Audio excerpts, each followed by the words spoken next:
오늘 최명수 권사님께서 용기 내서 특송을 해주셨는데요. 생일을 맞이해서 우리 권사님이 하나님께 찬양으로 영광 돌리고 감사의 고백을 드리려고 지난주부터 연습을 하시고 이렇게 찬양을 올려드렸습니다. 우리 권사님이 이렇게 또 용기 내주셨으니까 또 다른 분들도 또 특별한 날이거나 하나님께 감사의 고백을 드리시고 싶으신 분들은 자원해서 하나님의 찬양으로 영광 돌렸으면 좋겠습니다. 우리 이제 평안으로 인사 나누겠습니다. 주님의 평안이 여러분과 함께. 옆 사람과도 인사하겠습니다. 부드럽고 따뜻한 사람이 됩시다. 겸손한 사람이 됩시다. 오늘은 좀 미리 양해를 구하고 말씀을 나누겠습니다. 오늘 연말 재직회가 있는 날이어서 오늘 좀 말씀을 좀 짧게 나누고 예배를 좀 일찍 마쳐야 될 것 같습니다. 그리고 또 오늘 청년부 헌신 예배가 있는데 오늘은 1시 반에 오후 청년부 예배를 시작해야 돼가지고 조금 말씀을 짧게 나눌 예정입니다. 그래서 말씀이 좀 짧더라도 이해하시고 짧은 시간 우리가 집중해서 하나님 말씀에 귀 기울였으면 좋겠습니다. 오늘 대림절 두 번째 주일인데요. 특별히 오늘 우리에게 하나님께서 마가복음 1장의 말씀을 통해서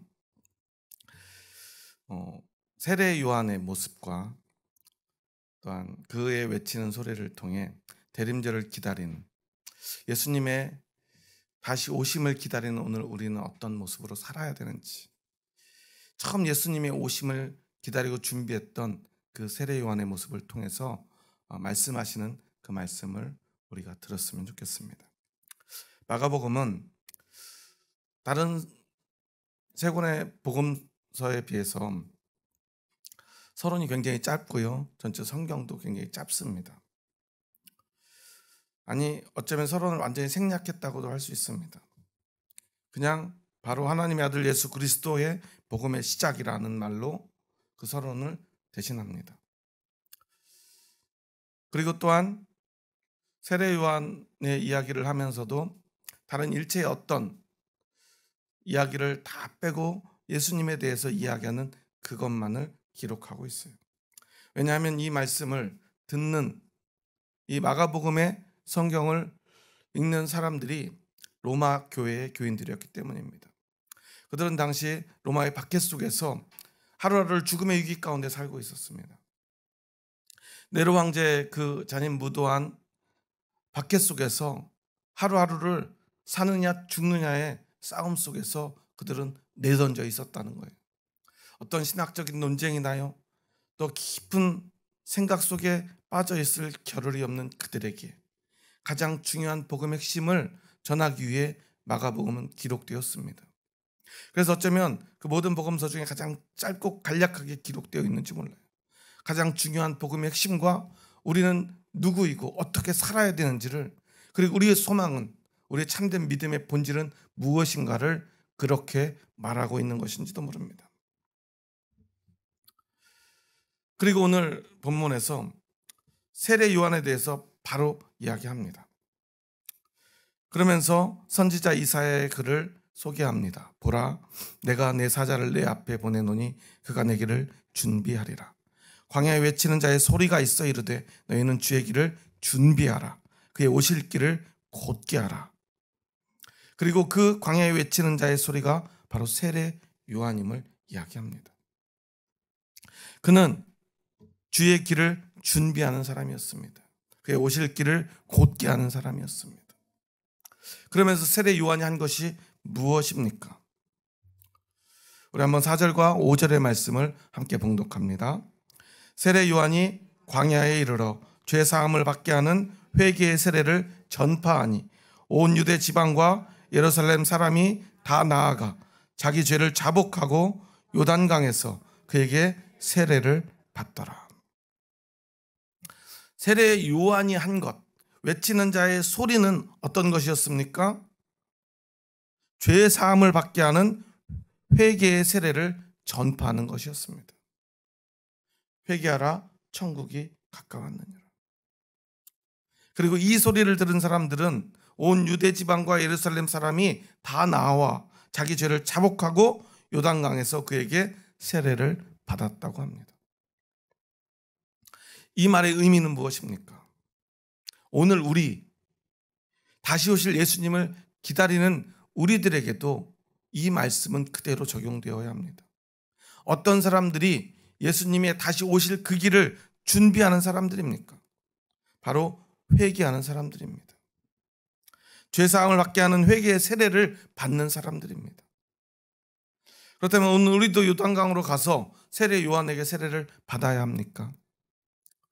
많은 사람들이요, 이 세례 요한이 엘리야가 아닌가, 그가 혹시 메시아는 아닌가 생각했습니다. 왜냐하면 그의 모습을 보면 전형적인 선지자의 모습이었기 때문입니다. 그러면 6절 말씀을 함께 봉독합니다. 요한은 낙타털 옷을 입고 허리에 가죽띠를 띠고 메뚜기와 석청을 먹더라. 그 누구보다 그는 검소하고요, 또 오직 하나님만 생각하는 모습으로 사람이 없는 광야에서 살아갑니다.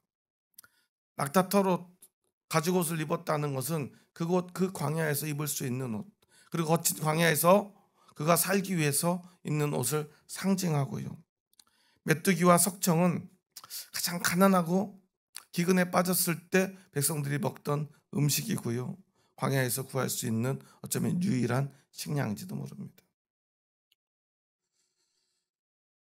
그리고 그 음식들은 결코 사람을 배부르게 할 수 없는 음식이기도 합니다.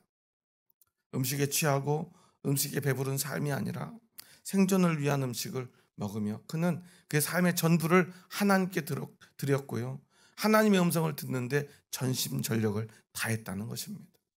그리고 오늘 그렇게 메뚜기와 석청만을 먹으면서도 하나님의 말씀을 그 광야에서조차 외치며 그 소리를 전파하기 위해서 예수님이 오시는 그 길을 준비하고 또한 그 길을 곧게 하기 위해서 자신의 삶의 전부를 드렸던 것을 상징합니다.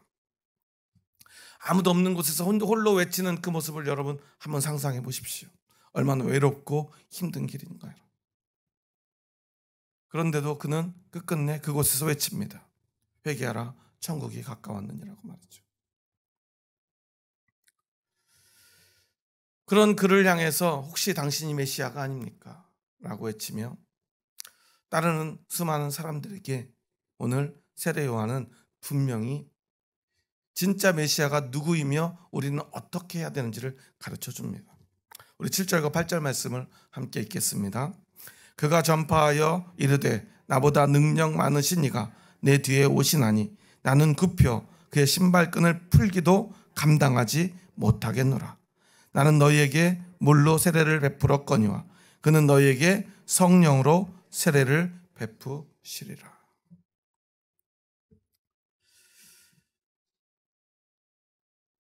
너희가 나를 능력 있는 자라고 말하지만 나보다 능력 많으신 이가 내 뒤에 오시는데 나는 굽혀 그의 신발끈을 풀기도 감당하지 못하겠노라.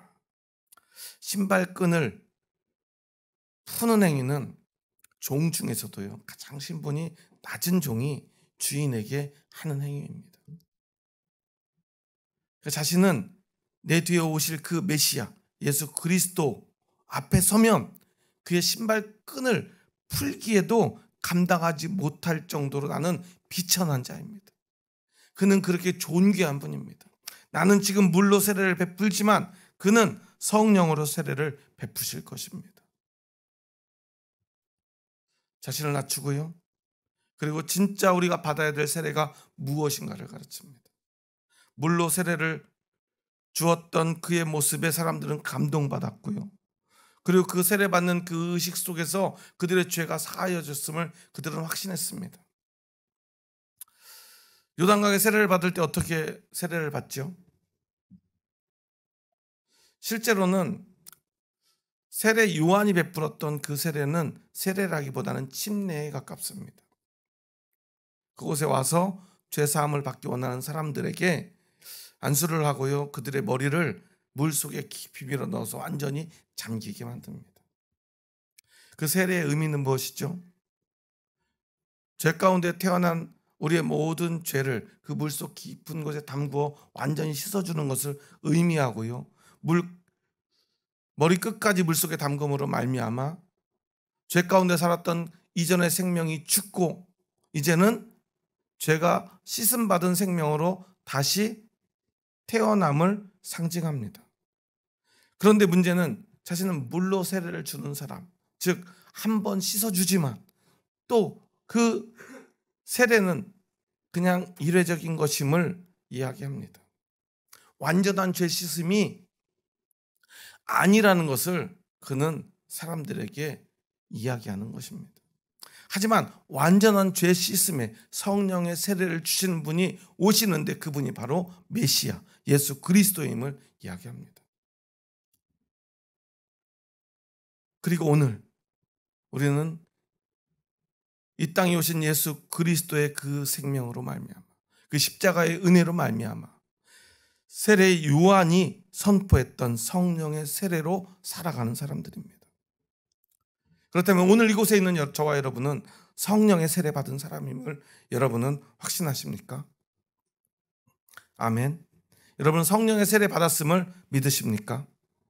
물론 교회에서 목사님들을 통해서 물로 세례를 받았지만 우리는 그것보다 더 중요한 성령의 세례를 받은 사람임을 기억해야 합니다. 성령의 세례는 무엇입니까? 성령이 영원히 내 안에 들어오시는 것이고요. 그래서 완전히 나를 바꾸는 것입니다. 영원토록 그 성령의 세례가 지속되는 것입니다. 물 세례는 일회적인 것이지만 성령의 세례는 영원히 지속되는 것이고 나를 영원히 바꾸는 것이고 완전히 바꾸는 것입니다. 그런데 문제가 있지요. 그렇게 성령의 세례 받은 우리들이 왜 오늘도 이렇게 부족한 모습으로 죄를 지으며 살아가는가 하는 것입니다. 그때 우리는 생각합니다. 나는 성령의 세례를 받지 못했는가 하고 말이죠.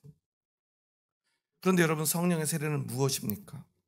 오늘 예수 그리스도를 기다리며 예수 그리스도를 우리가 기다리는 자로 그의 길을 준비하고 그의 길을 곧게 해야 되는데요. 어떤 사람이 그럴 수 있는가? 바로 성령의 세례를 받은 사람이 그럴 수 있다는 것인데 그런데 왜 오늘 우리의 교회들은 이렇게 부족한가 하는 것입니다. 우리가 성령의 세례를 받지 못해서일까요? 우리는 오늘 성령의 세례는 무엇이고 나는 성령의 세례를 받았는가? 성령의 세례를 받은 자는 어떠한 모습인가? 그래서 우리는 어떻게 주님의 길을 준비해야 되는가를 기억해야 합니다. 성령의 세례는 어떻게 우리에게 임합니까? 바로 예수 그리스도를 믿는 믿음을 통해서 우리가 성령의 세례를 받는 것입니다. 성령님은 어떤 사람에게 찾아오시는가 하는 거예요. 많은 사람들이 오해하는 것이요. 열심히 기도하고 뜨겁게 기도하고요. 어디 가서 기도해야 돼요? 산에 가서 기도하고 나무 뿌리를 잡고 기도하고 큰 소리로 기도하고 밤새도록 기도하고 방언으로 기도해야만 성령의 세례를 겨우 받을 수 있을지 없을지 모른다고 착각합니다. 하지만 성령의 세례는 그런 것이 아닙니다. 예수님은요, 그가 십자가에서 죽고 부활하시고 하나님 품에 올라가지만 이제 너희를 위하여 보혜사 성령이 찾아오실 것이라고 약속하셨어요. 어떤 사람에게 그러면 성령님, 보혜사 성령님이 찾아오시는가 하는 거예요. 어떤 사람에게 성령님이 임하십니까? 바로 예수 그리스도를 믿는 믿음의 사람에게 찾아오신다는 것입니다. 그렇다면 다시 한번 묻겠습니다. 여러분은 예수님을 믿으십니까? 예수님이 여러분의 구원의 주인이심을 여러분은 고백하십니까? 아멘. 다시 한번 묻습니다. 우리 큰 소리로 한번 대답해 보겠습니다. 여러분은 예수 그리스도를 여러분의 구원의 주님으로 믿으십니까? 그렇다면 그 믿음을 통해 여러분의 죄는 씻음을 받고요. 여러분은 그 예수 그리스도의 십자가 보혈로 깨끗해졌습니다. 우리 안에 죄가 가득해 죄와 함께 할 수 없는 하나님의 거룩한 영이 이제는 깨끗해진 여러분의 심령 가운데 영혼 가운데 임재하셨다는 사실이에요. 이것이 바로 성령의 세례입니다. 그리고 그 성령은 영원히 여러분과 함께 하시며 여러분을 떠나지 않을 것입니다. 그런데도 문제는 오늘 우리는 여전히 부족하고요, 여전히 죄를 짓습니다. 우리가 여기서 혼동이 옵니다. 왜? 성령의 세례가 임하면 우리는 완전해지고 새로워지고 우리는 완전히 변화되어 영원토록 변함없는 하나님 나라의 백성으로 살아야 되는데 왜 우리는 여전히 부족한가? 여기에서 문제가 생기는 것입니다. 우리가 물론 성령의 세례를 받은 자는 변화되어야 합니다. 바뀌어져야 합니다. 아니, 분명히 바뀌어졌습니다. 그런데 어떻게 바뀌어졌는가가 중요해요. 그것을 우리가 알고 기억하고 그렇게 바뀌어진 모습으로 사는 것이 중요하다는 것입니다. 성령의 세례를 받는 것, 그것은 완전한 사람이 되는 것을 의미하는 것이 아닙니다. 이 땅 가운데 완전한 사람은 예수 그리스도밖에 없습니다. 우리가 완전해지는 때가 분명히 올 것입니다. 그것은 바로 예수님이 다시 오시는 그때입니다. 그때까지 세상에 완전한 자는 없습니다. 하지만 우리는 성령의 세례를 받았습니다. 그러면 그 의미는 무엇입니까? 완전한 사람이 되는 것이 아니라 주님 앞에 완전히 낮아질 수 있는 사람이 되는 것입니다. 하나님 앞에 온전히 회개할 수 있는 사람이 되는 거예요. 어디에서 그 힌트를 찾을 수 있습니까? 세례 요한이 준 물로 세례를 주었던 그 모습 속에 세례 요한이 외쳤던 것은 무엇입니까? 죄 사함을 받는 회개의 세례를 전파한 것입니다. 성령의 세례라는 것도 바로 그것입니다. 가장 중요한 것은 회개하는 영, 그 성령이 우리에게 임하여 우리는 회개할 수 있는 자, 언제라도 어떤 순간에라도 어떤 죄를 짓더라도 즉시 하나님 앞에 나아가 회개할 수 있는 영이, 회개하도록 돕는 영이 우리에게 임했다는 그 사실을 우리가 기억하는 것입니다. 여기서 우리는 기억해야 합니다. 사탄이, 세상이, 죄가 우리에게 주는 죄책감과 회개가 얼마나 본질적으로 다른가 하는 것을 말입니다. 죄책감과 회개는 너무나 비슷해 보여요. 하지만 가장 큰 차이는 무엇일까요? 죄책감은요, 그 죄로 너는 다시는 회복될 수 없고 일어설 수도 없고 그것을 해결할 수도 없다고 우리를 찌르고 넘어뜨리고 결국 죽이는 것입니다. 죄책감 앞에서 그것을 견뎌내고 살아날 사람은 아무도 없다는 거예요. 하지만 회개는 무엇입니까? 우리에게 임한 성령님께서 이미 우리를 예수 그리스도의 피로 용서하시고, 아니 영원토록 용서하시겠다고 계속해서 그 어떤 것이라도 용서해 주시겠다고 약속하신 하나님의 사랑이 우리 안에 차고 넘쳐서 우리는 죄를 지었지만 그 사랑을 의지해서 즉시 하나님의 사랑을 붙들고 그 앞에 내 죄를 고백하고 또한 고백한 그 심령 위에 예수 그리스도의 피가 임하여 그 영혼을 용서하는 것입니다. 그 똑같은 죄를 지었지만 성령의 세례를 받은 자는 죄책감이 아닌 회개의 자리로 나아가 하나님의 용서하심을 경험하고요, 그 사랑에 용서의 눈물을 흘리며 감격하며 기뻐하는 사람입니다. 그래서 회개하는 자는요, 기뻐하고 감사합니다. 죄책감에 시달리는 자는요, 자신을 저주하고요, 자신이 얼마나 못난 자인가, 얼마나 더러운 자인가를 생각하며 자신을 혐오하게 됩니다. 결국 그 죄에 짓눌려 죽게 되는 것입니다. 하지만 우리는 다릅니다. 결코 어떤 죄 앞에서도, 어떤 죽음의 두려움 앞에서도 우리는 넘어질 수 없습니다. 왜냐하면 우리는 성령의 세례를 받았기 때문입니다. 그래서 우리는 완전한 사람이 될 수는 없지만 주님 앞에 완전히 낮아진 사람이 되어 날마다 회개하고 또 회개하고 또 회개하고 또 회개해도 부족한 그 마음으로 하루하루를 살아가는 사람입니다. 결코 주님 앞에서 교만해지지 않는 것입니다. 내가 얼마나 부족한지를 날마다 깨달을 수밖에 없기 때문입니다. 누가 앞에 우리를 자랑할 수 있겠습니까? 나를 내세울 수 있겠습니까? 결코 죄책감에 빠지진 않지만 결코 교만해질 수 없는 사람, 그것이 바로 성령의 세례를 받은 사람입니다. 그렇다면 여러분은 성령의 세례를 받은 사람이 확실하십니까? 여러분, 우리는 부족할지라도 하나님 앞에 회개할 능력과 용기가 있지 않습니까? 그렇다면 그것으로 충분한 것입니다. 회개하기도 부족한데 다른 사람들을 바라보며 그들을 정죄하고 교만하게 내가 마치 의로운 사람인 양 우리를 내세울 수 있습니까? 그럴 수 없습니다. 그것이 바로 내가 성령의 세례를 받았다는 증거입니다. 바로 그러한 사람들이 교회가 되어 다시 오실 주님의 그 길을 준비하는 사람들입니다. 우리 함께 다시 오실 주님의 길을 준비합시다. 나의 힘과 나의 능력과 나의 노력이 아니라 성령의 세례로, 성령의 세례받은 모습으로 주님이 오실 길을 준비합시다. 사람들 앞에 우리를 드러내려 하지도 맙시다. 우리를 자랑하지도 맙시다. 하지만 날마다 주님의 십자가를 붙들고 내 안에 계신 성령의 능력을 힘입어 날마다 나의 모습을 돌아보고 회개함으로 정결한 그 모습으로 다시 오실 주님의 길을 준비하는 저와 여러분 될 수 있기를 주님의 이름으로 축원합니다.